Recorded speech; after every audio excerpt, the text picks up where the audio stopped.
ان کو کون سا وے پروٹین دیا جاتا تھا؟ سوچا کبھی؟ پوچھا کبھی خالد بن ولید کی طاقت کا حال؟ بلکہ وہ خود کہتے ہیں میرے پورے جسم میں ایک بالشت جگہ بھی باقی نہیں جہاں زخم نہ لگاؤ، زخم نہ لگاؤ. اور جنگ موتا میں وہ کہتے ہیں 9 تلواریں میرے ہاتھ سے ٹوٹی، وہی 9 تلواریں ٹوٹی. اور پوری زندگی میں 125 جنگیں لڑی ہیں. تم نے اتنے میچ نہیں کھیلے ہوں گے. اور وہ جان کی بازی لگانے والے سیف اللہ المسلول. اور قسم خدا کی میں آپ کو کہہ رہا ہوں، حیرت ہوتی ہے پڑھ کر کے کبھی تاریخ، ایک جنگ میں بھی شکست کبھی نہیں لی. لیکن راز یہ تھا کہ وہ اپنے امامے کی حفاظت کرتے تھے. جنگ میں ایک بار امامہ گر گیا، ایک کافر نے گردن پر تلوار رکھ دی. آپ نے تلوار کی طرف توجہ نہیں کی، پگڑی کی طرف توجہ، اٹھا کر کے لائے. وہ ڈر گیا کہ میں مار سکتا تھا، گردن اڑا سکتا تھا، یہ تو ٹوپی اٹھانے گیا. اس نے پوچھا کہ تم خالد بن ولید ہی ہو، سپہ سالار اسلام ہو؟ جنگ کے حالات میں ایسا کون کرتا ہے کہ گردن بچانے کی وجہ ٹوپی بچانے چلا جائے؟ خالد بن ولید نے کہا میرا یقین یہ ہے میں اپنے طاقت کے بل بوتے نہیں لڑتا، اس ٹوپی میں رسول اللہ کے 3 منہ مبارکہ ہیں، اس امامے میں رسول اللہ کے 3 منہ مبارکہ ہیں. اس نسبت پر فخر ہے جو خالد کو سیف اللہ بنا چکی ہے. عزیزان گرامی وقار، وہ صحابہ تھے، فخر کرتے تھے تو نسبت مصطفیٰ پر. ان کے پاس طاقت و قوت تھی تو نسبت مصطفیٰ سے. انہوں نے راج کیا ہے، حکومتیں کی ہے تو نسبت مصطفیٰ سے. عمر ابن خطاب رضی اللہ تعالیٰ عنہ یہی تو کہتے ہیں 36 لاکھ اسکوائر کلومیٹر پر تنہا حضرت عمر کی نگرانی تھی. اور وہ بھی ایسی نگرانی کہ مدینے میں بیٹھے ہیں اور ملک شام میں ایک ماں اور بیٹی دودھ میں پانی ملانے سے ڈر رہے ہیں. اور کہتی ہے بیٹی ماں سے، ماں پانی مت ملانا دودھ میں، عمر کی حکومت ہے، عمر ابن خطاب کی حکومت ہے، ان کی خلافت ہے. یہ کہاں سے آتا ہے یہ پاور؟ انہی سے سنو. حضرت عمر کہتے ہیں میری حیثیت تو اتنی ہے کہ میں خطاب کا بیٹا عمر، بچپن میں مجھ سے 2 بکریاں نہیں سنبھلی جاتی تھی، میرا باپ مجھے روز مارتا تھا، لیکن جب تک بکے نہ تھے تو کوئی پوچھتا نہ تھا. حضور کے قدموں سے وابستہ ہوا تو عمر ابن خطاب کہتے ہیں میں وہی خطاب کا بیٹا ہوں عمر، لیکن آج میں 36 لاکھ اسکوائر کلومیٹر پر تنہا حکومت کرتا ہوں، اس لیے کہ محمد عربی کا غلام عمر ہوں. نسبت رسول اللہ کی، یہی تمام چیزوں کی طاقت کا راز ہے، قوت کا راز ہے، تمہاری سربلندی کا راز ہے، ہماری عزتوں کا راز ہے. یہ ساری چیزوں کی طرف آپ کی توجہ ہو. ایک بار نوجوان اٹھ جائے اور یہ طے کر لیں کہ ادھر ادھر کی چھوڑ میں میرے مصطفیٰ کی قدم کی طرف نکلتا ہوں، دیکھنا عزتیں تمہارے گھر پر دستک دیں گی. لوگ آج بھی اس انتظار میں ہیں کہ وہ جوان کہاں چلا گیا جس کے چلنے سے محلے میں خوشبوئیں آیا کرتی تھی. وہ جوان کہاں چلے گئے جن کی باتیں سننے کے لیے لوگ کان کھڑے کیا کرتے تھے. آج لوگ اپنے دروازے کیوں بند کر لیتے ہیں عیاش نوجوانوں کو دیکھ کر کہ ان کے گزرنے سے کہیں ہماری بیٹیوں کی عزت نہ پارا پارا ہو جائے. وہ بچے کیوں آ گئے؟ اس لیے ان تمام مادیات سے ہٹ کر کے بارگاہ مصطفیٰ میں آنے کی میری ایک ہی دعوت ہے، میرا ایک ہی عنوان ہے کہ محمد سے وفا تو نے تو ہم تیرے ہیں. یہ جہاں چیز ہے کیا، لوح و قلم تیرے ہیں. رب تبارک و تعالی جب تک سانسیں باقی ہے حضور کے قدموں میں عزت کی زندگی عطا فرمائے. ناموس مصطفیٰ پر پہرے داری کی آخری دم تک مولا ہمیں توفیق عطا فرمائے. ان دجالی نظام اور شیطانی نظام اور ان طوفانی ہواؤں میں مولا ہمارے ایمان کی سلامتی عطا فرمائے، ہمارے عقیدے کی حفاظت عطا فرمائے، ہمارے قیامت تک پیدا ہونے والی نسل کو عشق مصطفیٰ میں پیدا فرمائے، ہماری اولاد کو، ہمارے گھر کو، ہمارے خاندانوں کو بد عقیدہ اور گمراہ ہونے سے مولا حفاظت فرمائے. اس مسجد کی رونقوں کو ہمیشہ قائم و دائم رکھ مولا، یہاں کی روحانیت کو سدا قائم رکھ. اے قدیر و جبار خدا، یہاں کے مصلوں میں، یہاں کے سجدوں میں اے اللہ تو لذتیں عطا فرما، ایمان و عرفان کی لذتیں عطا فرما، حضور پاک کی محبت کی خوشبوئیں عطا فرما. اور جب دنیا سے جانے کا وقت آئے تو مولا کلمہ زبان پر جاری فرما. وآخر دعوانا ان الحمدللہ رب العالمین. السلام علیکم. شعبان کا مہینہ ختم ہونے کو آ گیا اور یہ آخری جمعہ ہے. اب اگلا جمعہ آپ کا رمضان میں آئے گا. سب سے پہلے توبہ اور استغفار. آج کے جمعہ حضور پاک صلی اللہ علیہ وسلم کی یہ سنت تھی، حضور کی یہ سنت تھی کہ شعبان کے آخری جمعہ میں حضور سارے مومنین سے یہ خطاب کرتے، یوں کہتے کہ ان قریب تم پر ایک ایسا مہینہ آنے والا ہے جس کا پہلا حصہ رحمت کا، دوسرا حصہ مغفرت کا، آخری حصہ جہنم سے آزادی کا۔ حضور رمضان کے متعلق اس جمعہ میں بیان فرماتے، اور اس لیے میں آپ کو اس سنت پر عمل کرتے ہوئے عرض کرتا ہوں، اس عظیم مہمان کے آنے سے پہلے اپنے گھر بار کو صحیح کر لو، تیاریاں ایسی کرو جیسے کسی مہمان کا استقبال ہو۔ رمضان کی تیاریوں میں گھروں کی صفائی صرف کچرے سے نہیں، غلاظتوں سے، گناہوں سے، عیاشیوں سے، آوارگیوں سے، ان تمام سے بچوں کو ٹائم ٹیبل بنا دو کہ بیٹا رمضان المبارکہ ہے، تمہاری یہ گیم کھیلنے کا وقت نہیں ہے، تمہاری یہ ٹی وی پر بیٹھنے کا وقت نہیں ہے، یہ سیریل اور فلموں کا وقت نہیں ہے، یہ سب چیزیں بند کرو۔ بچوں سے کہو کہ اللہ کا مہینہ آ رہا ہے، اس لیے کہ میرے آقا نے فرمایا قیامت کے دن جس کے خلاف رمضان کھڑا ہو گیا اسے جہنم میں جانے سے کوئی بچا نہیں سکے گا۔ یاد رکھو آپ، جس کے خلاف رمضان اور قرآن کھڑے ہو گئے، حضور فرماتے ہیں اس کو دوزخ میں جانے سے کوئی بچا بھی نہیں پائے گا، اور جس کی شفاعت کے لیے کھڑے ہو گئے تو پھر وہ جنت میں جا کر رہے گا۔ جس کی حمایت میں یہ دونوں کھڑے ہو گئے، قرآن اور رمضان، اسی لیے قرآن اور رمضان۔ رمضان کیسے خلاف کھڑا ہوگا؟ اللہ کی بارگاہ میں مقدمہ کرے گا کہ مولا میں اس کے گھر گیا تھا، اس نے میری بڑی بے حرمتی کی ہے، میں اس کے گھر گیا تھا تیرا مہمان بن کر، اس نے میری بہت توہین کی ہے۔ رمضان کے مہینے میں دن کے وقت کھانے پینے والے کے متعلق کہا گیا ہے ایک روزہ چھوڑنے کا عذاب 600 سال تک وہ دوزخ میں رہے گا۔ مسلمانوں کو یہ زیب نہیں دیتا رمضان کا احترام، اور خاص طور پر بچوں کی تربیت کے لیے، بچوں کی تربیت۔ علماء سے بھی میری گزارش ہے کہ پورا فل فوکس کرو۔ ہم یہاں ہوتے تھے یا جب بھی میرے الحمدللہ میرا معمول ہے رمضان میں فل پیکج، صبح سے لے کر رات تک ہم تو مصروف ہی رہتے تھے۔ وجہ یہ ہے کہ ان کو شیطان کی وہ ڈالی ہوئی عادتوں کی طرف نہ بھیجا جائے۔ ایک مہینہ تو ہے جو اللہ تعالیٰ نے شیطان سے آزاد کر کے دیا، اس میں اگر دل کو پاک نہیں کیا تو پھر کب پاک کرے گا؟ بچوں کو خاص طور پر ایک چیز کی طرف لے آؤ، ان کے یہ موبائل کی دنیا۔ بہت سارے ماں باپ، کل میں آپ کو دیکھ رہا ہوں، ماں باپ ہم سے کہہ رہے ہیں کہ ہماری بات سے اب بچے مانتے نہیں، ڈر لگ رہا ہے ان کو بولیں گے تو الٹ پلٹ کر دیں گے، مار پیٹ کرنے لگ جائیں گے۔ آج یہ نوبت آ گئی ماں باپ کی کہ تم بچوں کو روک نہیں سکتے، ان کے ہاتھ سے موبائل نہیں لے سکتے۔ اکثر گھروں کا حال ہے یہ، میں آپ کو بتا رہا ہوں، اکثر گھروں کا۔ لے کر کے دکھاؤ، یہ تو ایسا نشہ ہے جیسے چرسی اور گنجیڑی کو چرس اور گانجے سے روکا جائے تو وہ مار پیٹ پہ آ جاتا ہے، اس سے بڑا نشہ ہو گیا ہے۔ رمضان بہترین مہینہ ہے ان کی تربیت کے لیے۔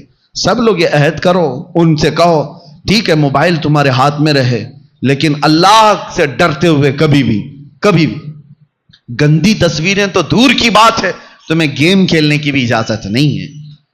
اپنے آپ کو انٹرٹینمنٹ کے لیے، وقت ٹائم پاس کرنے کے لیے نہیں ہے۔ اور اعتکاف میں جانے والے جو موبائلوں کے ساتھ اعتکاف کرتے ہیں وہ کیا بھلا اعتکاف کر رہے ہیں، ساری دنیا لے کر کے بیٹھتے ہیں۔